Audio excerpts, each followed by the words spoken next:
Bloody g'day dudes, Kade Turner here from my home studio in Australia, and I will be narrating over the fucking amazing making of video that the film crew have put together for this base. So I'll walk you guys through everything. Let's get into the video, catch up.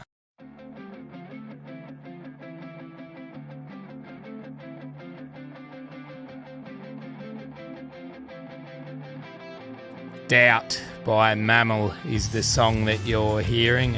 Awesome body wood. So we're gluing the neck together. That matching headstock plate, that's so bloody awesome. Going through that workshop for me too was so bloody special because I got to see everything, you know.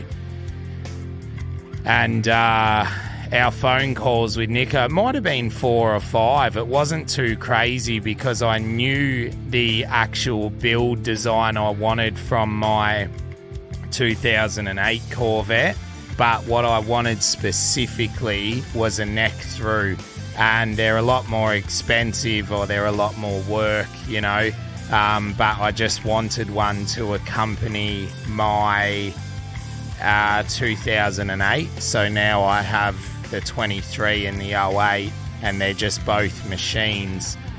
Look at that, gluing in those graphite stiffeners, so good.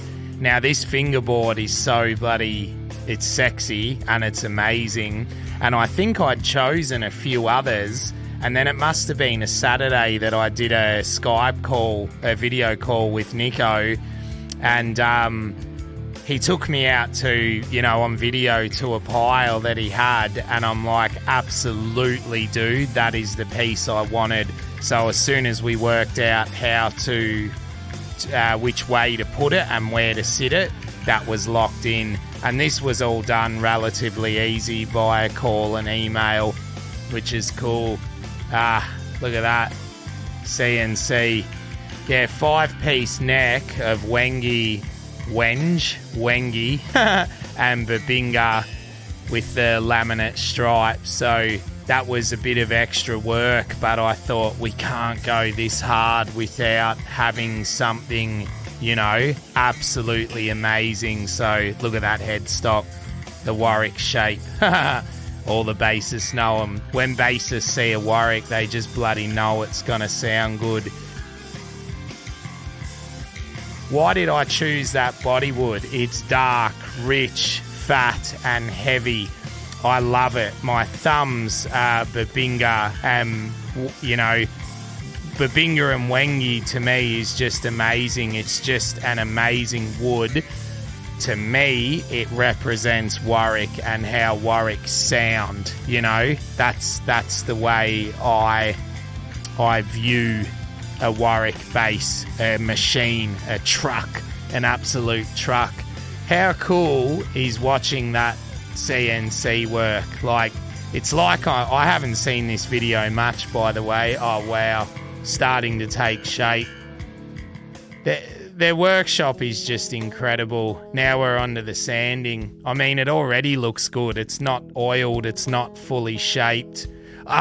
That cavity cover's so sexy and smooth. And one thing that's awesome with the neck through for me is when you are playing up at the high frets, there's not one bump. It's so smooth. It's just amazing.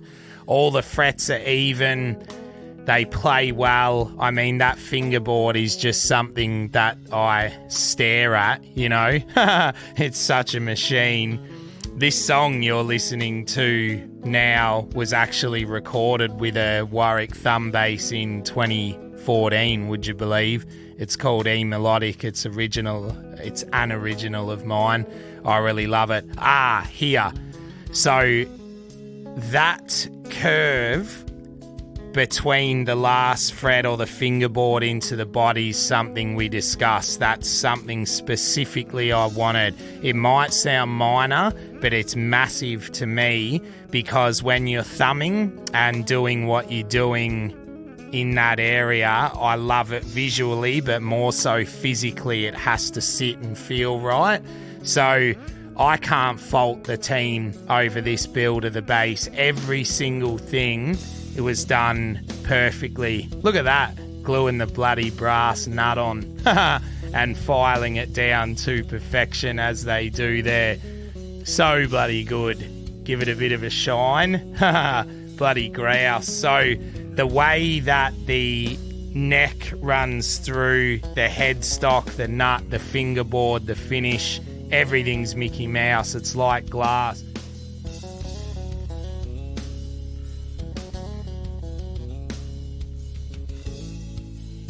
The oiling of this bad boy, that's the finish I wanted. I specifically wanted that to see all of the wood, and I can remember Nico going out of his way to find a really nice piece of Babinga that just showed the grain more. Like, that wood is like furniture. Look at that oil.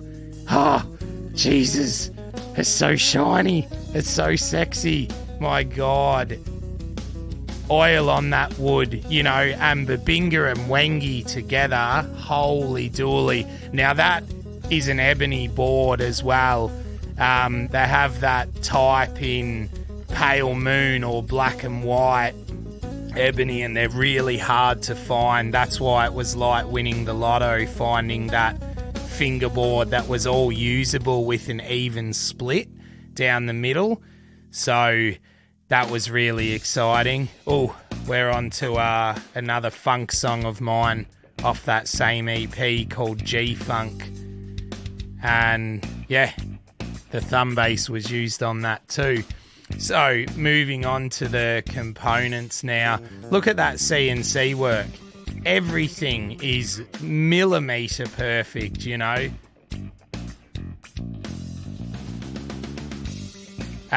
Brushed metal pickup cover. That's what I wanted. Single humbucker. Now, why do I have that humbucker? Well, I do because my 2008 has one. I love them. I said to Nico, I want this model to, you know, be known when people see it. I want them to know that I deliberately chose it, and I think I can get what I need out of one. Two are incredible. I just wanted one. So I know Voita there, who is soldering and putting the strings on now. He's a lovely guy, absolute champion. Got to hang out with him the week that I was over in the workshop, and it was cool. How cool is that, watching someone put those strings on? Warwick stainless, bloody grouse. I haven't needed to touch that truss rod that it's been in Oz as well, and it's shipped over here, no problem. Everything was grouse, so it still looks and feels as schmick as it does in this video. It's really bizarre to watch this and narrate this and do it how I am exactly doing it now, because I don't know, I guess it's surreal, and playing a bass like that is awesome. So yeah, what an absolute bloody machine. Voita just doing the final intonation and string height and neck adjustments. Bit of a schmick polish of the bloody nut.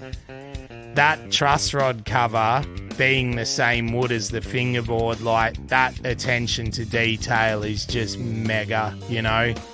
So everything about it's beautiful. 5.5 kilos, 5.3 to be exact. Just an absolute truck, and sounds like a machine, plays like a machine, and I can't wait to get stuck into it and do more covers. So thanks heaps, dudes. That was grouse. I'm checking out, and thanks heaps for an awesome year and an absolute incredibly sick sounding and monstrous build of that bass. I'm so stoked. Thanks, dudes. Catch up.